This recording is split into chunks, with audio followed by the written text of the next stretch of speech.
Hello, and welcome to this episode of Felonious, a podcast where we discuss the realm of true crime. From chilling cold cases to the wild and wacky, we'll explore it all with a perfect blend of seriousness and humour. My name is Emma. And I'm Nazia. To keep up to date with what's coming up, be sure to follow us on Instagram at felonious.pod and visit our website feloniouspod.com. We hope you enjoy this episode, so let's get to it.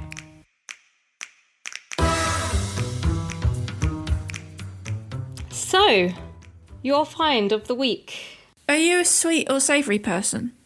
I'm a bit of both, but I think I'm mostly a sweet person. However, when I was pregnant, I was definitely savoury. I craved salt and vinegar crisps like mad.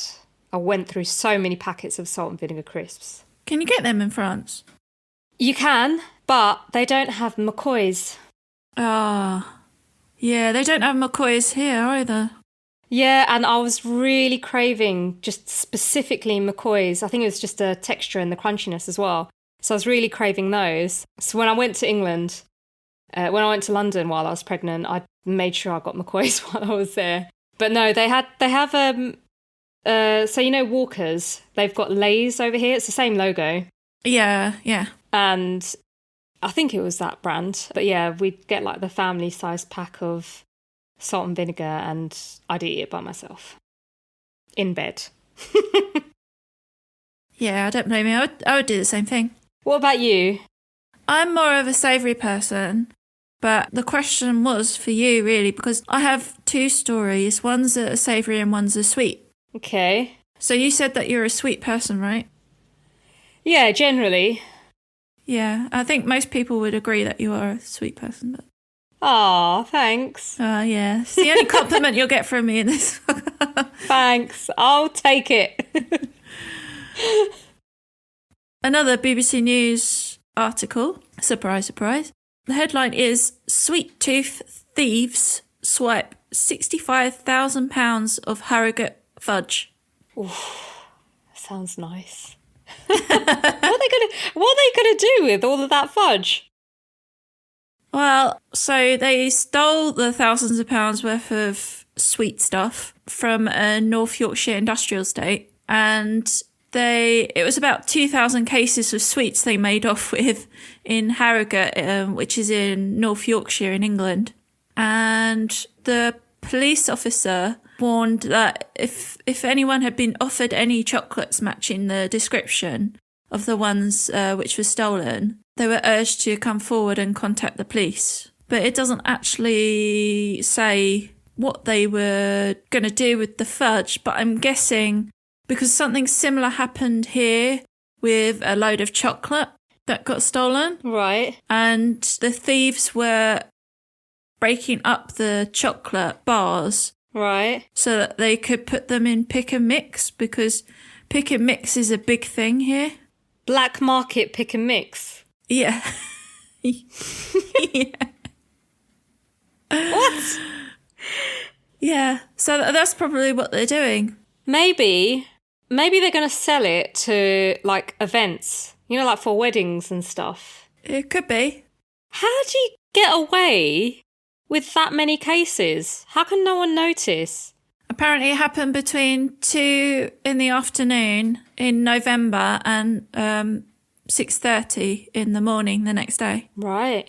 So yeah, it doesn't actually say what they had, like what the plans were for it. Maybe they didn't know or didn't find out. Yeah, I guess unless they find it, yeah, to find out who the culprits were. But do you want my savoury one as well? Yeah, go on. Okay. Swedes arrested for butter smuggling. What? Sorry, what? Butter smuggling? Smuggling, yeah. Smuggling butter? Yeah. Why would you smuggle butter? I don't want to know how you smuggled butter. Norway was... don't go. There's no gory details, is there? No. Okay. Not that I know of, anyway. But Norway, back in 2011, Norway was facing a butter shortage. And it was the run-up to Christmas. So everyone wanted butter. And 2 Swedes from from Sweden had smuggled in 250 kilograms of butter, hoping to sell it for over $80 per kilo. Wow. Where did they smuggle it in from? So that they smuggled it in from Sweden to Norway. All right, sorry, yeah, you did say. Yeah. But hold on. Why did they have to smuggle it in? Why couldn't Norway just import it? It's a very good question. I don't know. That's so funny. I remember, so just after the whole Ukraine war thing, there was a shortage of mustard in France. And, I mean, they were blaming everything on the war. But yeah, people were going crazy because the French love mustard. They put it in everything. So yeah, there was a shortage, and one supermarket that we go to, they finally imported some random brand from Poland. So we just like stocked up like everyone else. But it's just very bizarre. So the shortage happened like during the Christmas time, so it's probably like too short notice to get like imports in. Yeah, I see. And I suppose if other countries have their own demands, fair enough. What a thing to be in prison for. I don't know. If they went to prison. Yeah, I'm just trying to search through. Unless they were just fined. Could you imagine them at a job interview and they're having like their whatever the equivalent of a DBS check is, and they have to explain themselves? Yeah, it's a slippery past, isn't it? Yeah, it doesn't actually say what happened to them. Oh, I guess we can't do a podcast episode on them then. How funny. Yeah, so those are my finds for this week. But apparently you have a find. Yeah, I have a fat find. I literally found it just over half an hour ago. And my original source was from a very sophisticated and reliable Instagram account called Fuck Jerry. Okay. Very reliable. Who is Jerry and why do people want to fuck him? I don't know. But fuck Jerry, whoever that is. It's a funny Instagram account. But no, then I Googled after seeing the post. And this is according to a Guardian article. So on was it 11th or 12th? September, a couple of weeks ago, in Portugal, in the town of Oliveira, 2 vats holding 2.2 metre? 2.2, what is this unit, M? 2.2 million litres. So it is million? Yeah. I thought it was million, but I was like, that's a fuckload of wine. So yeah, 2.2 million litres of wine at a local distillery burst and flooded the streets. And it was almost enough to fill an Olympic-sized swimming pool. The amount that just like gushed down the street. So people, they literally got flooded by wine. Is it red wine? Yeah, it was red wine. I won't sing the UB40 song, as tempting as that is. I was so tempted. Can't afford that one. I'll just butcher that song. But yeah, local firefighters had to help clean up, and the liquid had to be collected and taken away to a wastewater treatment plant. What, are they going to clean it up to make it into wine again? No idea. Not sure. But, I mean, they had to, like, prevent it from going into a river to avoid an environmental disaster. Could you just imagine a whole load of local wildlife pissed off their tits? Yeah. So, yeah. And they pointed out that the spill lasted for about an hour, but it didn't leave a strong smell behind because it was good quality wine. And the vats had been used to store excess wine. Portugal, along with other wine-producing countries like France, now have an oversupply of wine due to a drop in consumption, among other reasons. Huh. These vats were just holding excess wine that no one was going to buy or drink. So no one's drinking wine anymore? I don't know. I think people are drinking less. Probably because a lot more people are, health conscious. I guess since COVID, people don't go out as much. And B, there is a cost of living crisis. So I was going to say, yeah, people don't have as much disposable income as they did. Yeah. So, yeah, I guess like people aren't drinking a lot of wine. So now it's just exploding in vats and flooding streets. Wow. So it didn't stain the roads or anything? They didn't mention that. They just said it didn't smell because it's good quality. Are they going to use white wine to try and get it out if it has? Yeah. Or isn't there like a trick with baking soda or something? I don't know. I just thought that I thought the white wine or red wine worked, and I thought it would work vice versa, but I don't think it would. I don't think so either. No. If someone wants to try, though, it would be funny to see. Yeah, let us know. Yeah.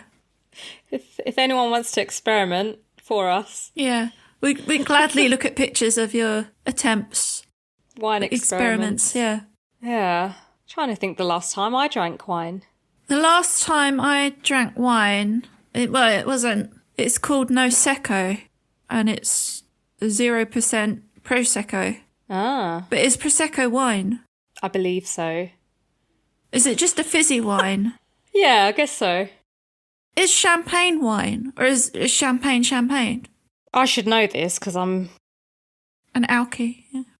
No, I'm in France and my partner used to live near the Champagne region.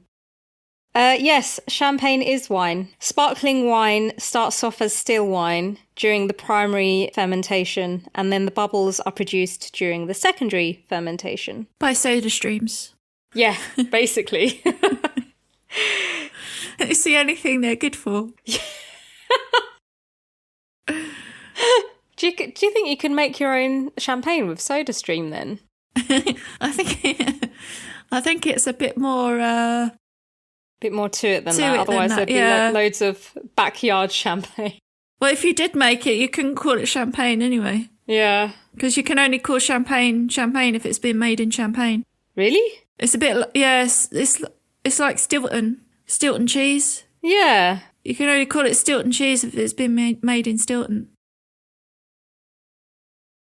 Did not know that. These could all be false. I could be making this up. I can ask my very French husband.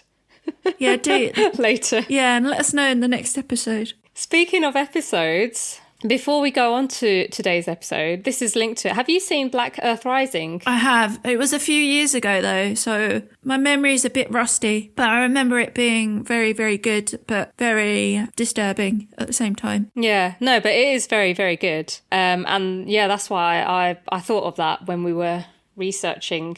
It's a Netflix show, isn't it? Yeah, I don't know if it was on Netflix originally, but it's with Michaela Cole, who is absolutely amazing. And it's the first time I've seen her, like, I'm so used to her doing comedy, like with chewing gum. Yeah. Oh, I need to watch that. I haven't watched that before. It's good. It's very, like, cringe. Yeah. But it's good. But it's so, like, seeing how she's developed over the years, it's, like, she's just a brilliant, talented individual. But yeah, no, like, having seen that and then watching Black Earth Rising, it's just... Yeah, you can tell that she's very, very talented.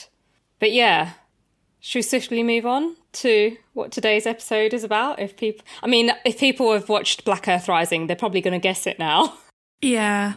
And if you haven't, go and watch it. Yeah, let's start. Let's start from the very beginning with an introduction. Yes. So in today's episode, we will talk about Félicien Kabuga, a Rwandan businessman who has been accused of helping finance the genocide of the Rwandan Tutsis in 1994. We'll discuss his involvement with arming the militia, his ideology, and how he has been able to escape justice for nearly 30 years.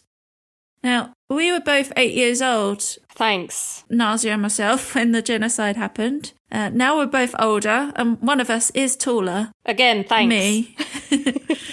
We thought it was about time to discuss this horrible episode in recent history. Yeah, and it is going to be horrible. Obviously, it's about a genocide, so there's going to be a lot of mention of violence. I mean, you just have to Google it and, like, you'll see images in every search of what was involved in this horrific time.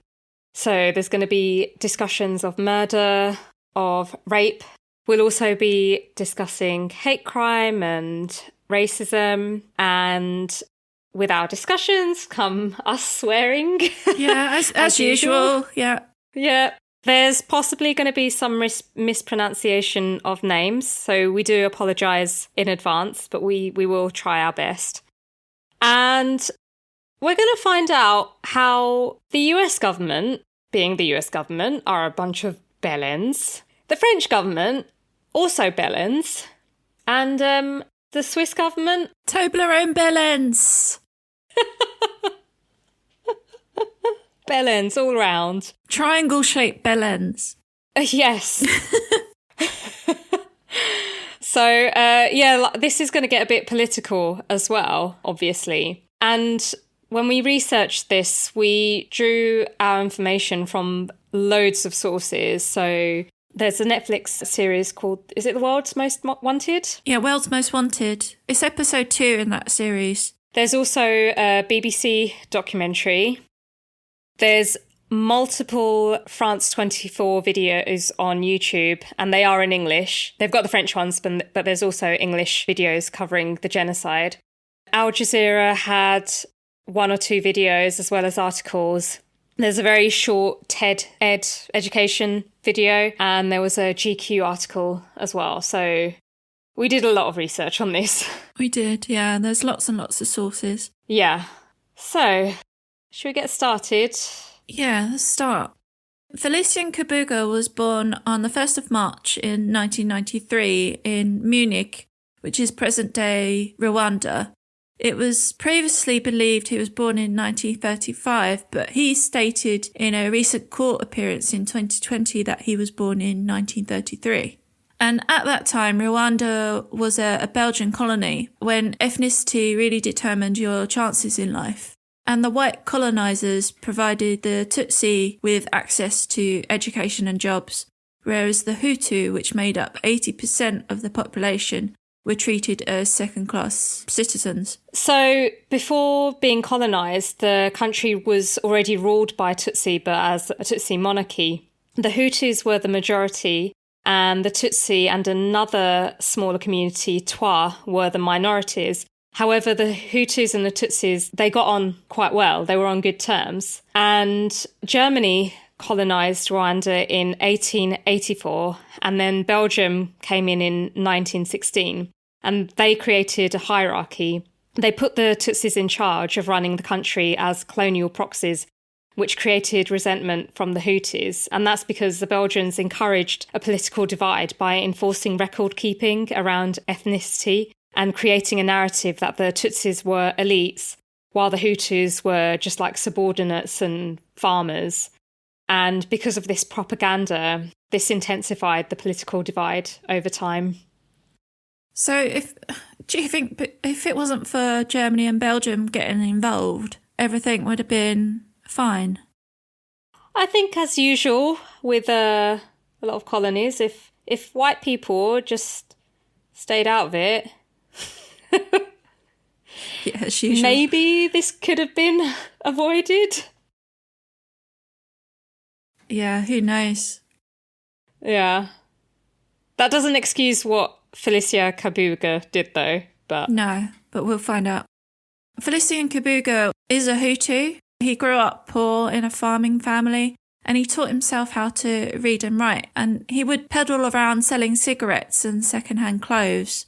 And he began cultivating tea, and with enough money, he moved to Kigali, where he sold anything he could get his hands on. And things were looking good for Kabuga.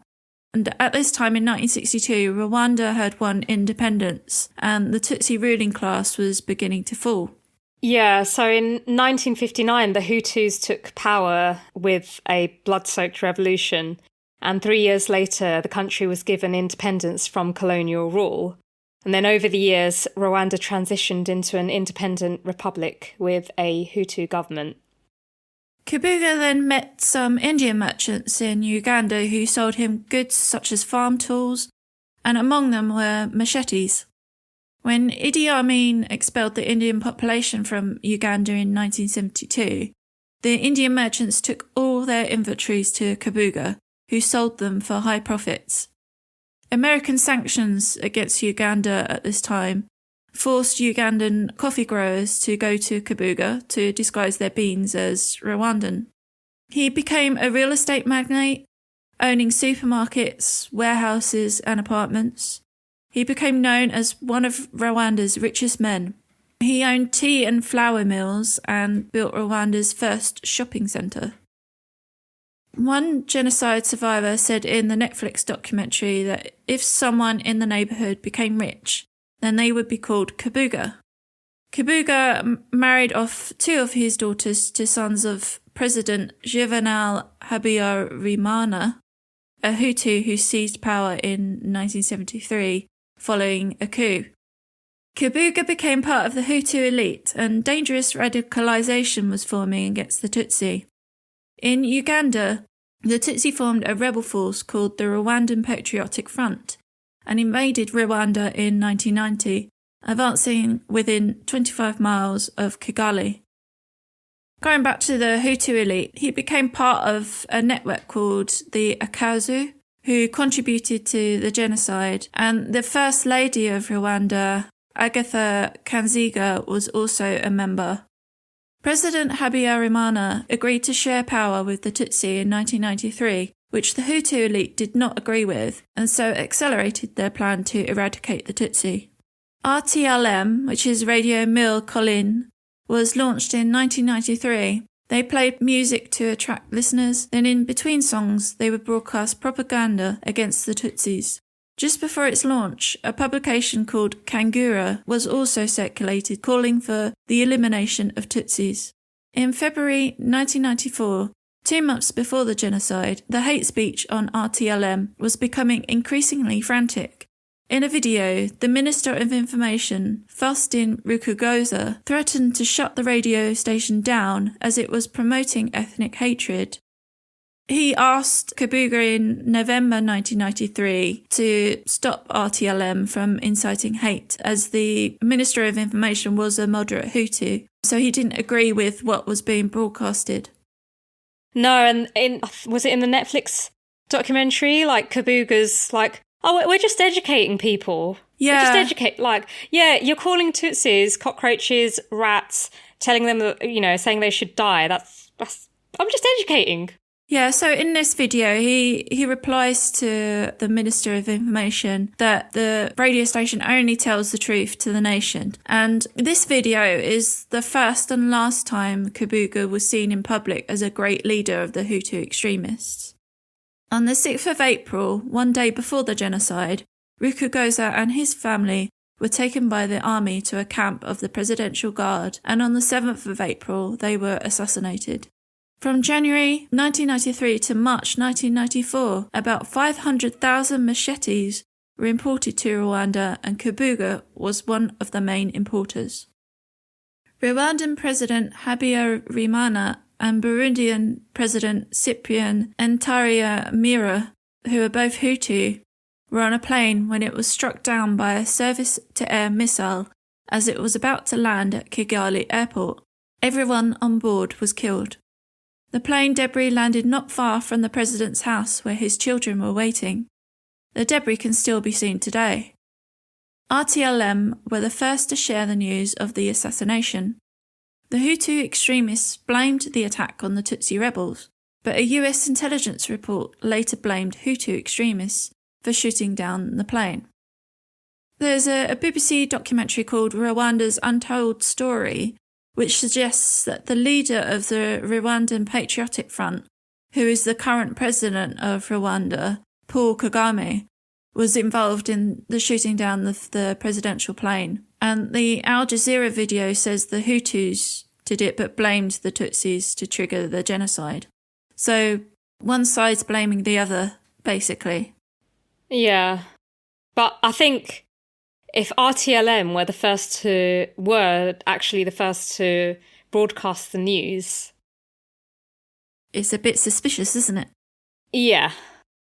And they were only supposed to be a local radio station, but over time they managed to be broadcast further, in other locations. So for what's supposed to be a small radio station, how would they have that important piece of news before everyone else? Yeah.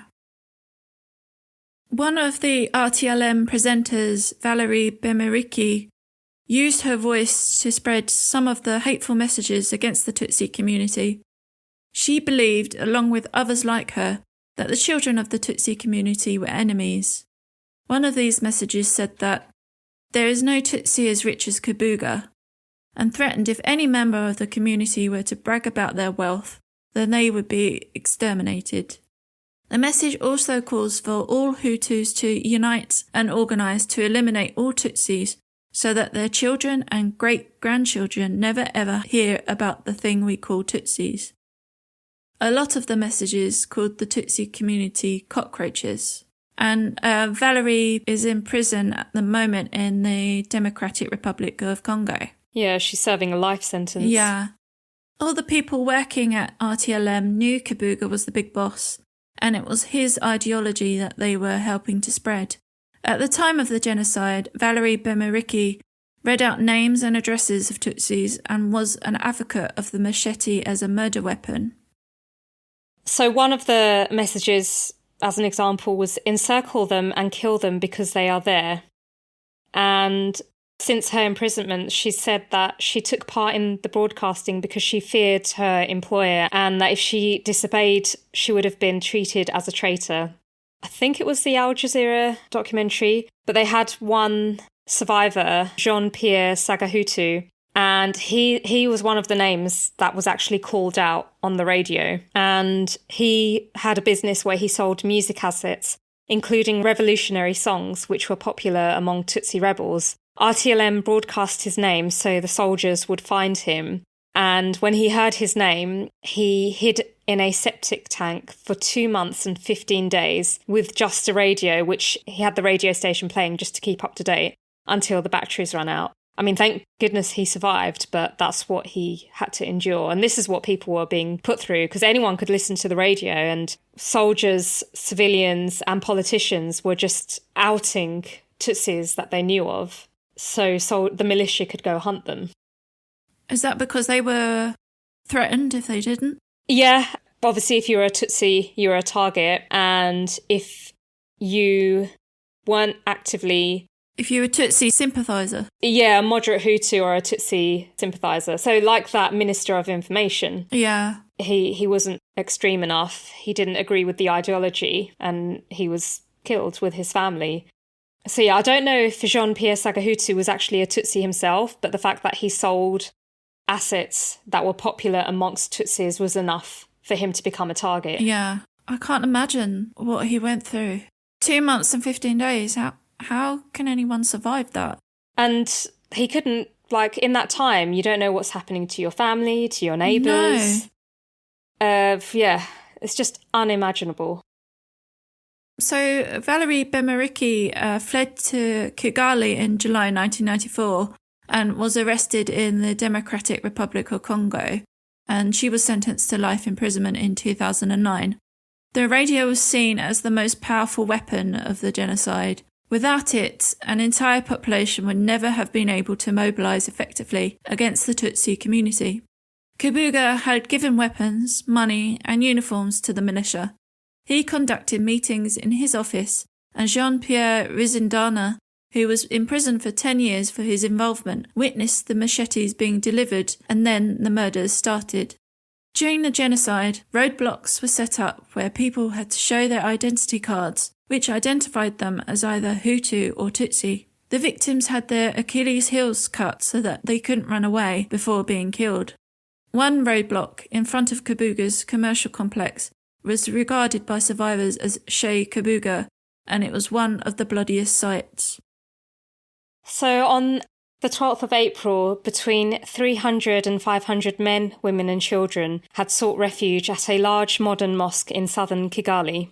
Soldiers joined the Hutu militiamen and surrounded the mosque, and they killed approximately 300 people.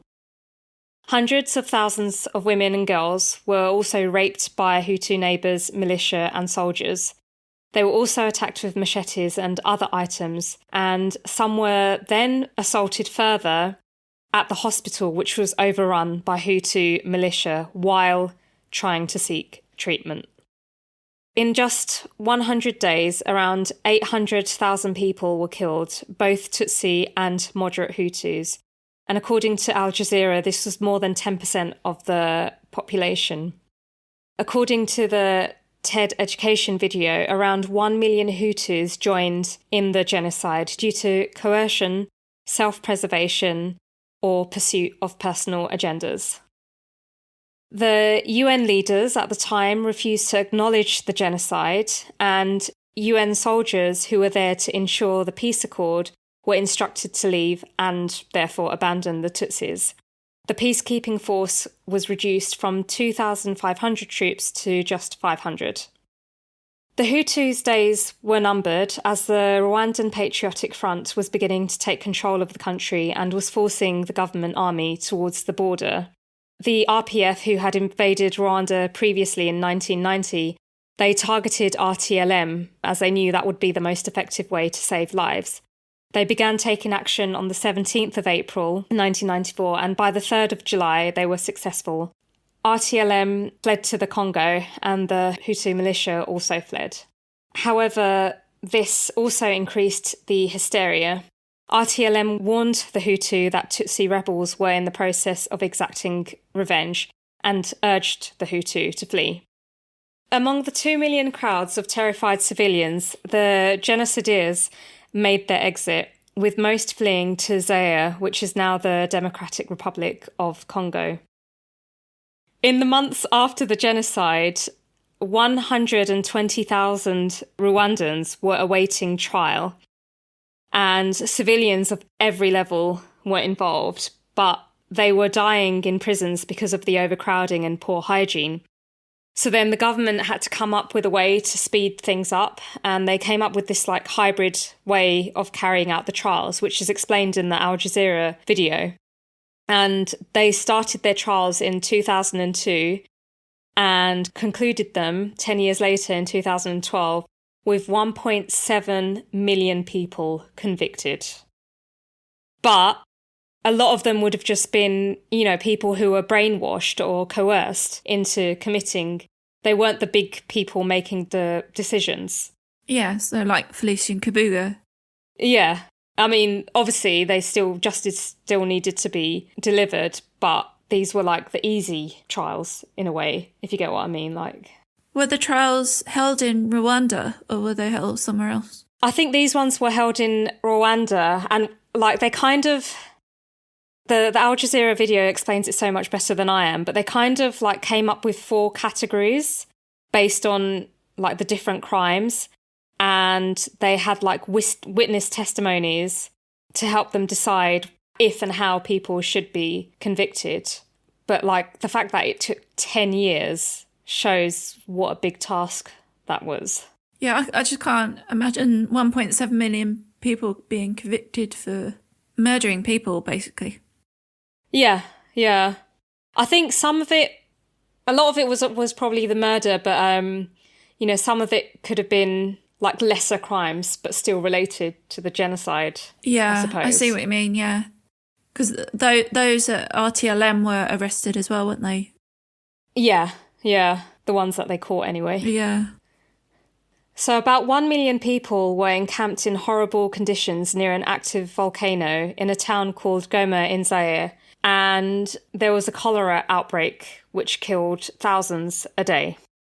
With his money and connections, Kabuga managed to escape this horror, and he was able to get a visa from the Swiss consulate. With his wife and 7 of his children, he travelled to the Swiss city of Bern with no questions asked.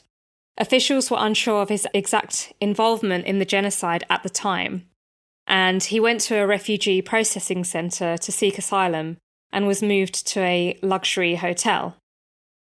Unfortunately for Kabuga, there were Rwandan refugees who witnessed him at the refugee centre, and they've all just got their one backpack and their handful of belongings, and he's got a whole truckload of suitcases and bags. Yeah, he comes with his whole entourage and really stands out. Yeah, it's a bit stupid. Anyway, the witnesses begged the authorities to arrest him, but the Swiss government didn't want the burden of a political trial, so they sent Kabuga and his family back to Zaire. He was able to clear all of his money from his Swiss bank accounts before he left. And there was a former Swiss intelligence officer, Jacques Pitilloud, and he had witnessed what had happened in Rwanda. And like he says in the Netflix show, that one of the things that stuck in his brain was seeing children being burnt. And he was horrified that his country could offer asylum to Kabuga. He had heard the rumours that Kabuga was going to be deported from Switzerland, and he called the Federal Office for Foreigners and told them not to let him leave. However, a couple of days later, Kabuga boarded a plane to Geneva, which understandably left Jacques he felt powerless and very frustrated. Yeah, he must have been so ashamed. He's a former intelligence officer. He'd worked for his country. Yeah, his country weren't sticking up for the people that needed to be stuck up for. Yeah, basically. After leaving Switzerland, Kabuga went to Kinshasa in the Democratic Republic of the Congo. Kinshasa is a big city with international class hotels, but in 1994 there were only 2 of them. Jean-Jacques Fontaine, a Swiss reporter, went to the Intercontinental and asked the receptionist there if he could speak to Kabuga. The receptionist replied with which room he was staying in and called him. Kabuga accepted Fontaine's request for an interview. He was with his family and seemed completely calm. He thought it was unfair that he got deported from Switzerland as he followed the procedure for asylum. And there's a video recording of this interview which shows him sitting next to his daughter who was acting as a translator. Kabuga was asked if he was asked any questions when he arrived in Geneva, to which he replied there were no questions, his visa was valid, and he entered as he would usually do. He denied having any involvement in the genocide and said that he was just a businessman who invested in numbers of companies in Rwanda, including RTLM. He elaborated that he was a shareholder and not the only one that invested in simple commercial radio. At the time of this interview, it was well known that RTLM was the main instigator for the genocide. This Swiss reporter, he was very determined to speak to Kabuga. So he knew that he would be staying at least one of these hotels. So he just gambled and chose the Intercontinental. It's 50-50. Yeah. And the first one he tries, he's staying in. And I love how the receptionist he's just staying in this room. Yeah. Let me just give him a call. So she must not have realised who he was. Or perhaps it wasn't well known at that time. Yeah, I guess. But I mean, it's just the confidence he has, to just have this journalist come in. He's got no fear that he's going to get caught. Yeah, and he believes his own lies as well. Yeah.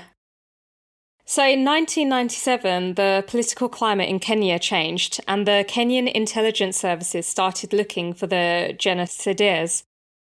At least half a dozen were arrested, and Kabuga was one of them. The UN International Criminal Tribunal for Rwanda indicted him in 1997 on 7 counts of genocide. One was for the propaganda, including the creation and operation of Radio Milcolin, RTLM, which acted as both a radio and a television station, calling for the massacre of the Tutsis. And then the other indictment was for the creation and funding of the militia with several other businessmen. However, after his arrest, Kabuga's lawyers and the connections he had with people in the Kenyan government claimed he was a victim of political persecution, and he was released. Due to the fact he had lots of money, Kabuga was able to buy visas and people's silence. He used his own name on his visa and was able to set up an import-export business so he could move freely. He had a lot of houses in expensive areas, which also gave him income. And the president of Kenya at the time was corrupt and refused to hand over Rwandan war criminals to the UN. The FBI then started setting up operations around the world to apprehend the Rwandan war criminals, and they were able to make arrests in Cameroon and knew that Kabuga was in Kenya. So, just to rewind a little bit, when the genocide was happening, the USA decided not to get involved. Bill Clinton later apologised for the USA's inaction, saying that they didn't fully appreciate the level of violence. But when the genocide was happening, his administration knew all about it, and Washington, D.C. even considered attacking RTLM. But some of the tactics that they came up with, they deemed the methods to be too expensive. So they'd rather save money than save lives? Well, maybe like all the other countries they invade, they knew that they wouldn't get anything in return, like oil or whatever. Dunno. But what did apparently trigger the US to get involved was an incident in 1999 when 8 safari tourists, including 2 Americans and 4 Brits, were raped, tortured and killed by Hutu extremists as an act of revenge against the US and UK for their perceived support of the Tutsis. 6 others were released, and among those 6 were French people, and we'll find out why they were released a bit later. It was only then that the US decided to take action, and they offered a $5 million bounty for Kabuga. Before this, they just saw the situation as an unfixable tribal conflict. Meanwhile, in 2000, Kabuga's family had resettled in Europe, and his wife Josephine lobbied a former Rwandan assemblyman, Rukagu Boniface, to try and recover Kabuga's reputation. She pleaded with Rukagu that Kabuga was a good man and wanted a message passed on to the Rwandan government that Kabuga was being falsely accused. Going back to what you said about the US not wanting to get involved, and they didn't fully appreciate the level of violence, but there was like tons of video footage of this going on at the time, right? There was like news broadcasts happening and... Yep, and you're going to, as we'll discuss a bit later on, but France also give that kind of excuse as well. In June 2002, the FBI launched a wanted campaign in Kenya where they set up hotlines for people to call with intelligence on Kabuga's whereabouts. And as mentioned, the $5 million bounty was listed as a reward for finding him. A witness came forward, and to test his credibility, they performed a lie detector test, which he passed. He was willing to set up a sting operation to help the FBI arrest Kabuga. The witness was William Minuhe, a journalist working for a local newspaper in Kenya, who had close links to the government and was introduced to Kabuga. William realised who he was and contacted the FBI. In the Netflix documentary, William's brother mentions that he was told by William that he had friends from America visiting and that they could help raise the family's living situation. Government officials asked William to hide Kabuga. The FBI believed there was a leak in the Kenyan security system, who alerted Kabuga that William Minuhe was an FBI informant. His brother received a letter from William which detailed what happened next. He was kidnapped on a highway in Nairobi, blindfolded and put in the boot of a car. He was then interrogated by Kabuga and 2 other men. He was criticised for his betrayal and asked what relationship he had with America. He was tortured with electric shocks and his phones were taken away. The letter then has an abrupt ending. On January 14, 2003, the FBI set up a meeting with William where Kabuga was going to go to his house, but Kabuga never showed up. The FBI tried to contact William, but there is no answer. They went inside William's house, where he was found dead. Senior police officers claimed that William had died from suicide, and his death certificate showed that the death was uncertain pending a full toxicology due to carbon monoxide levels. But the evidence inside the house told a different story. His throat was cut and there was blood everywhere, including the sink, which suggested that someone had tried to clean up. They actually show footage of this in the Al Jazeera video, and there's like blood everywhere. Yeah, they showed pictures of it in the Netflix documentary as well. And there was no investigation. The family weren't allowed to, they couldn't have an autopsy done. So the Kenyan authorities denied William was murdered and that Kabuga was involved. When they did the lie detector test on William, They also apparently did one on a government official. And so this is what the guy who was leading the operation. So in the Al Jazeera video, he says like they did the test on William and he passed. And then they did a test on the government official and they failed, so that they knew William was credible. So I feel like they fucked that up, it seems like, because obviously if a government official's having a lie detector test by the US, they're going to know, oh shit, something's happening. Do you know who this government official was? No, the American guy, the FBI guy, he just says they did 2 polygraph tests, one on William and one on a government official, and the government official failed. And I feel like maybe that has something to do with, you know, them finding out that you're looking for Kabuga.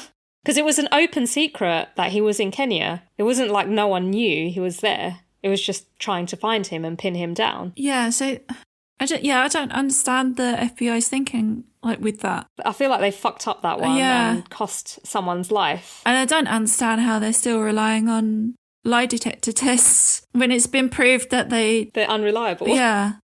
Yeah. But anyway, I digress. Yes. Sorry, me too. After William's death, information about Kabuga dried up. His killing was a warning to others who might want to pass on information to the Americans. Kabuga moved out of Kenya, but the FBI could not figure out where he had gone to, only that there was rumours that he went to the Seychelles, and that he had surgery to change his appearance. On September the 17th, 2007, Kabuga's son-in-law was arrested for his part in the genocide.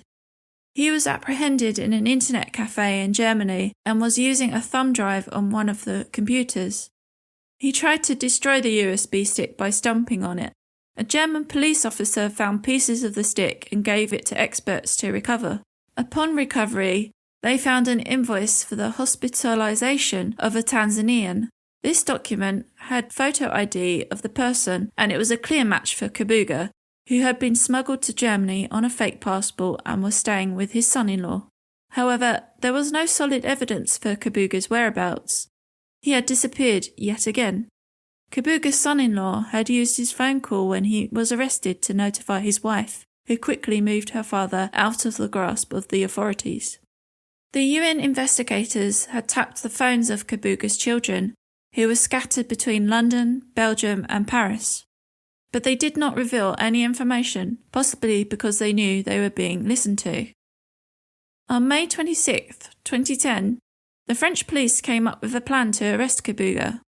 They were helped by Jean-François Dupaquier, who wrote a report on the RTLM's role in the genocide.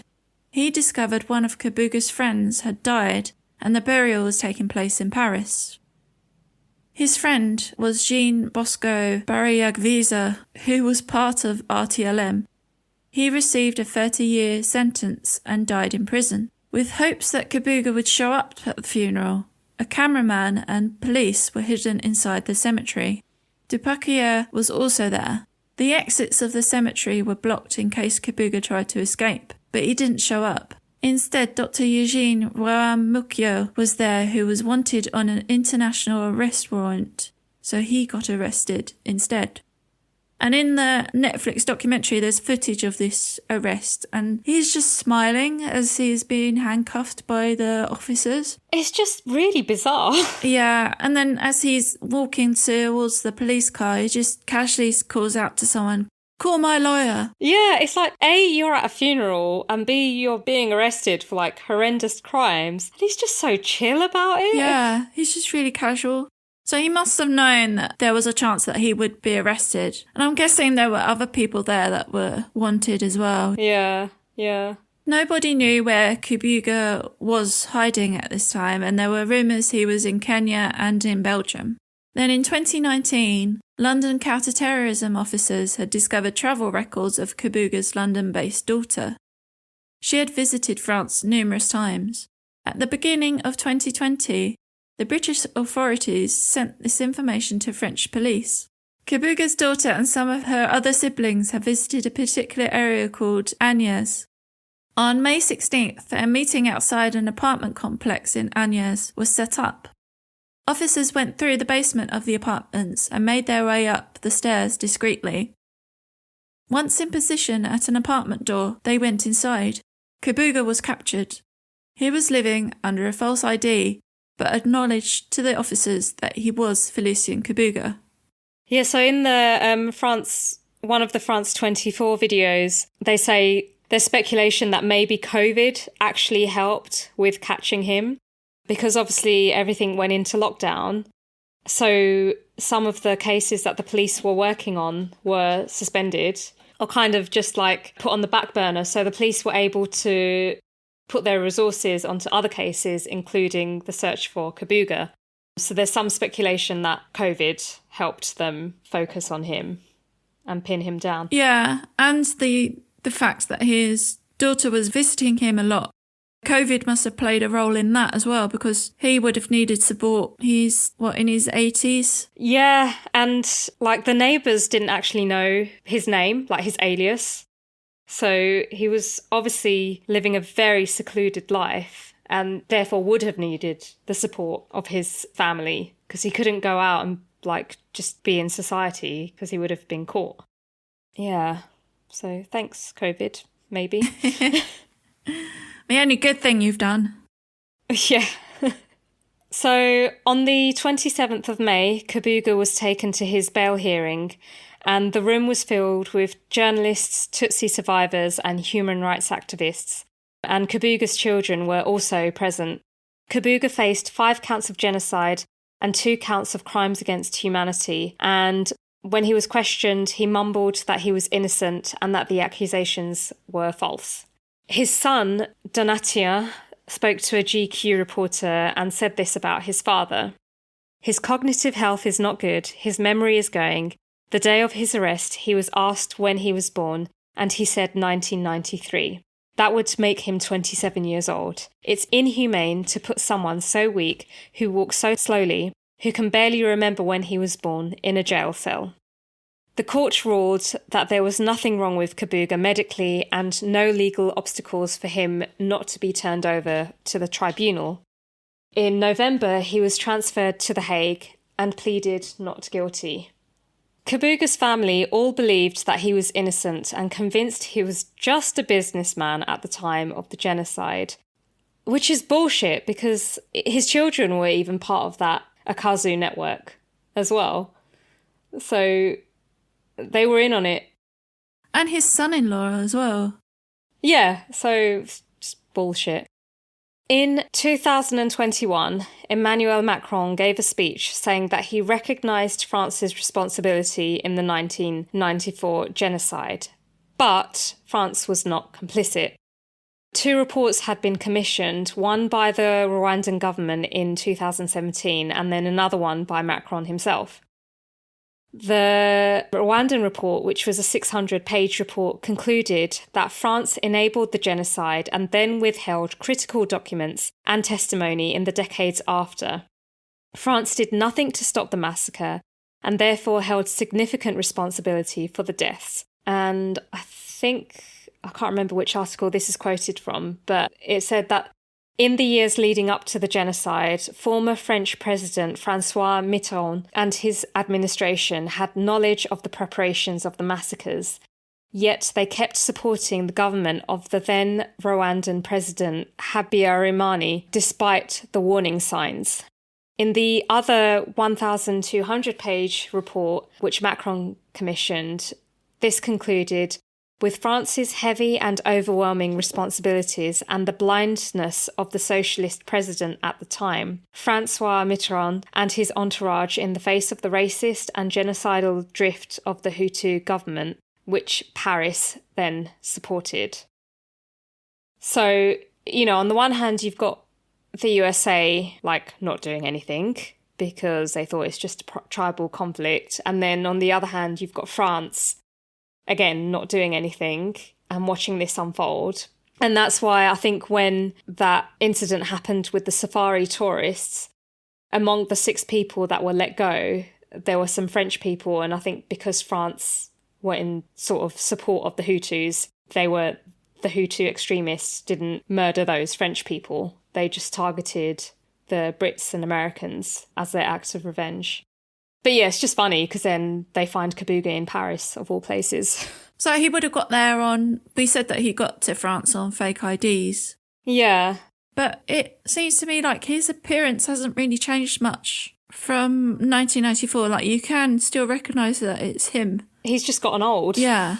But, yeah. But his facial features are the same. I mean, he was on the run for like 26 years. And every country he managed to go through have questions to answer on how they failed to stop him. You know, every country has a responsibility, whether it's Switzerland, Germany, France, Kenya. He's been to loads of countries and none of them were able to find him. Yeah, like this is the thing. Like anyone else like him who's been on the run that long, like some of those people probably died of old age and justice is never going to be brought. And, well, we'll see what happens with Kabuga. Kabuga's trial opened in The Hague on the 29th of September 2022. Rwanda issued more than 40 arrest warrants for suspects living in France, which were still pending. And as I said earlier, it's possible that some of these may have passed away from old age without ever having been punished for their crimes.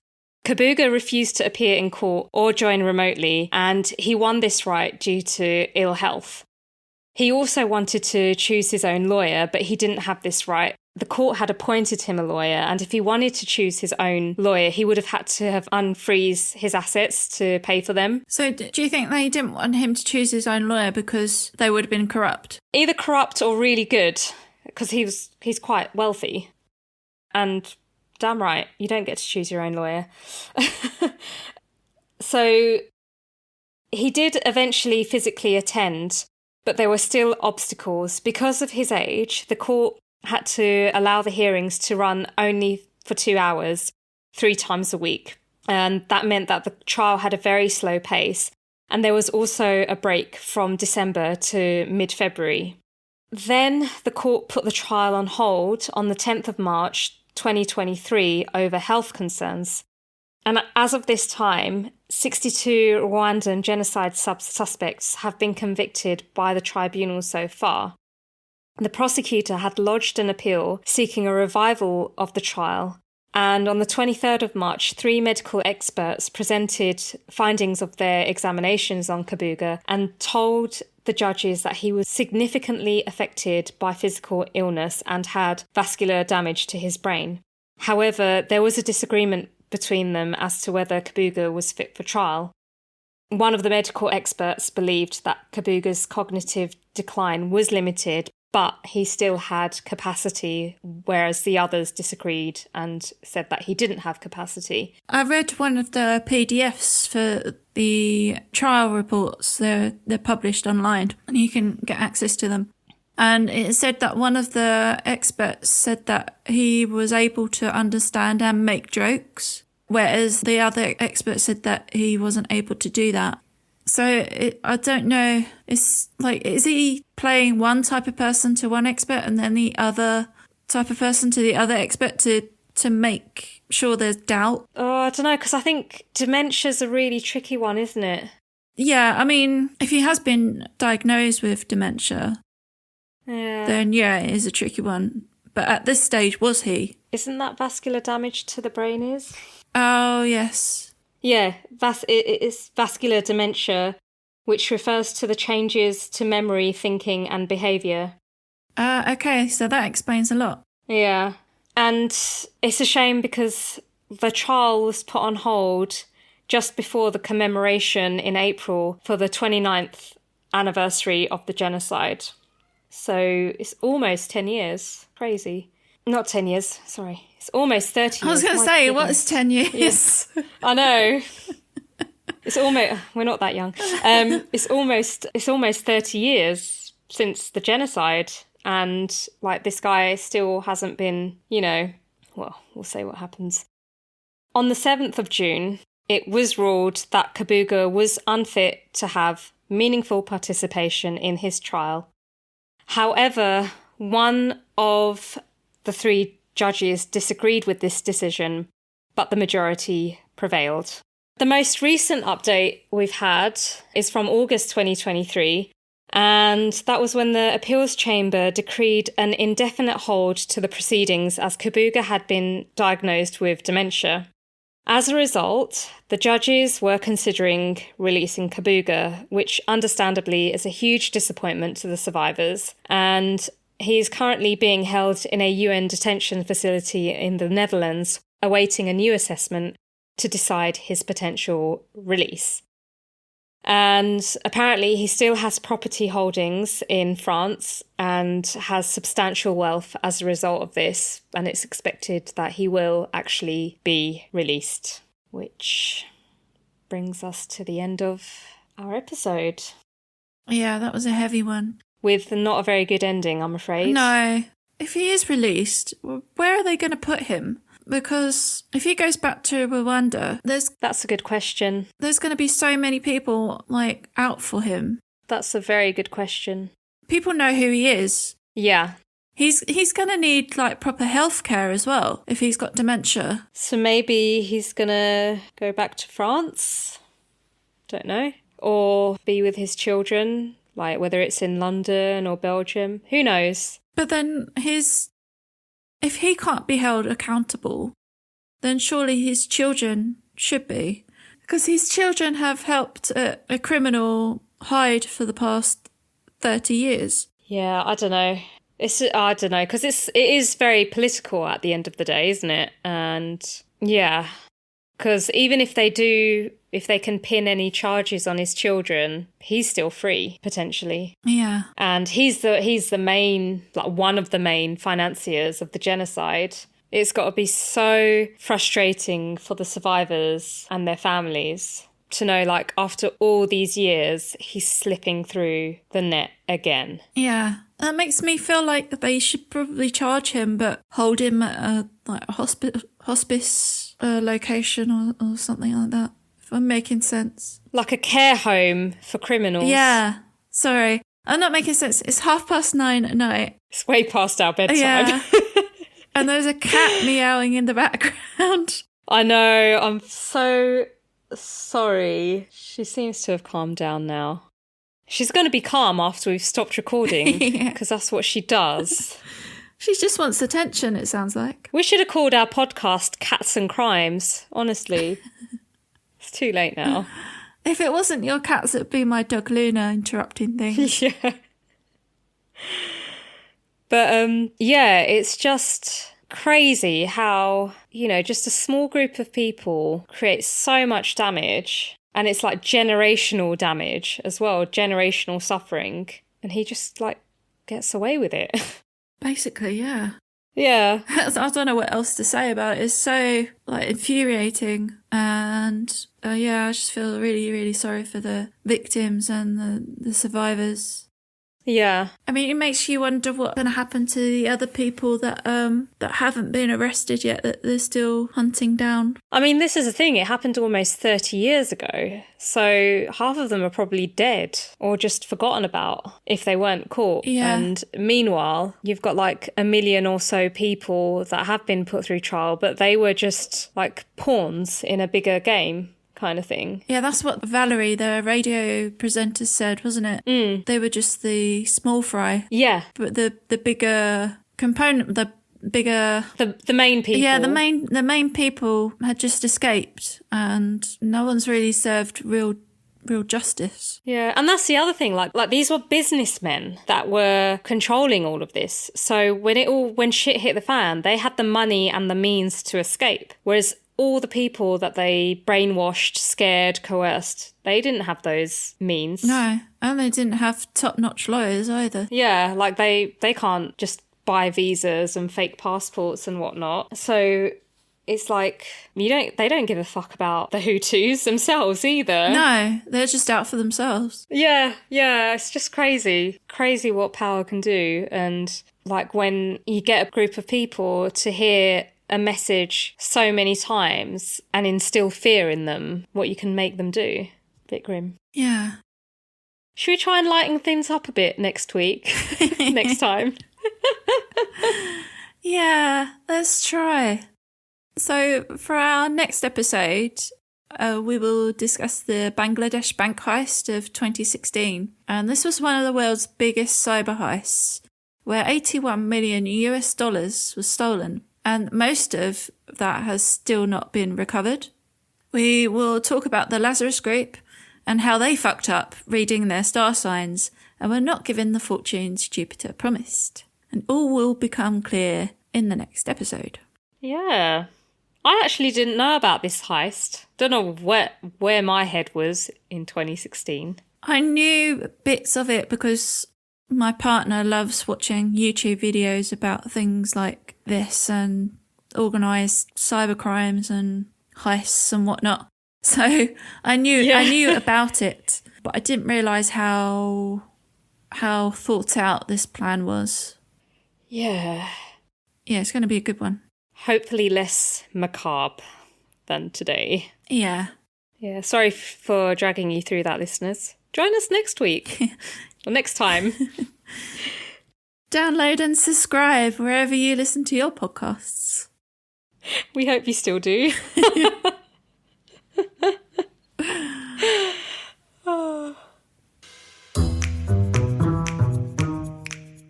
Thank you for listening to the show. We hope you enjoyed this episode. You can find more information about the show on our website at feloniouspod.com or on our Instagram at felonious.pod. Links to our show notes can be found in the episode description, as well as through our website and social media. You can visit our Contact Us page and tell us what you think about the show and if there are any cases you would like us to cover. We hope you join us for the next episode. Goodbye. Bye!